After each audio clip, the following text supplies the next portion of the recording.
Why do we overthink at night? An explanation through Sigmund Freud's psychology. Have you ever noticed that your mind becomes unusually active when you go to bed? 1. Freud and the unconscious mind. Perhaps the most important concept in Freud's psychology is the unconscious. Freud believed that human beings are not completely aware of the psychological forces influencing their thoughts and behavior. Imagine your mind as an iceberg. The part above the water represents what you are consciously aware of. You know what you're thinking, you know what you're saying, you know what you're doing. But beneath the surface, Freud believed there was a much larger psychological world.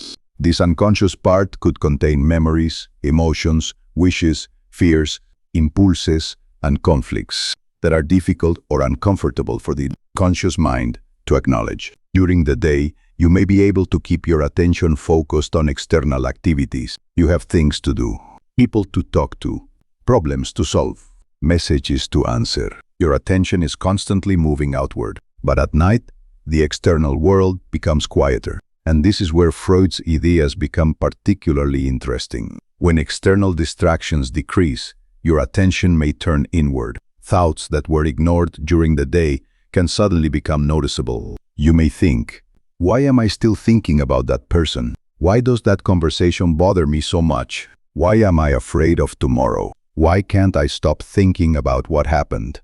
From a Freudian perspective, these thoughts might sometimes be connected to deeper emotional conflicts that have not been fully acknowledged. 2.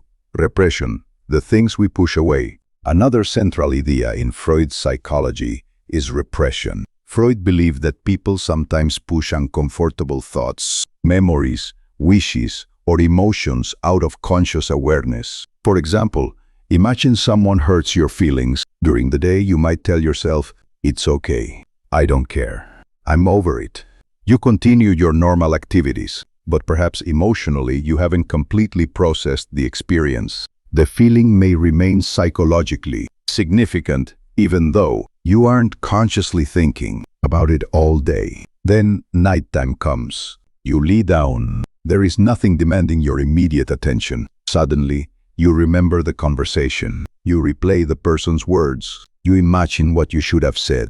You wonder why they treated you that way. You think about what it means. You may even become angry or sad. Freud might have viewed this as an example of material that had been pushed away from conscious awareness, becoming psychologically active again. This doesn't mean that every nighttime thought is a repressed memory. It also doesn't mean that every thought has a hidden meaning. Rather, in Freudian theory, the mind can contain conflicts that aren't always obvious to consciousness. Nighttime might simply provide a quieter environment in which those conflicts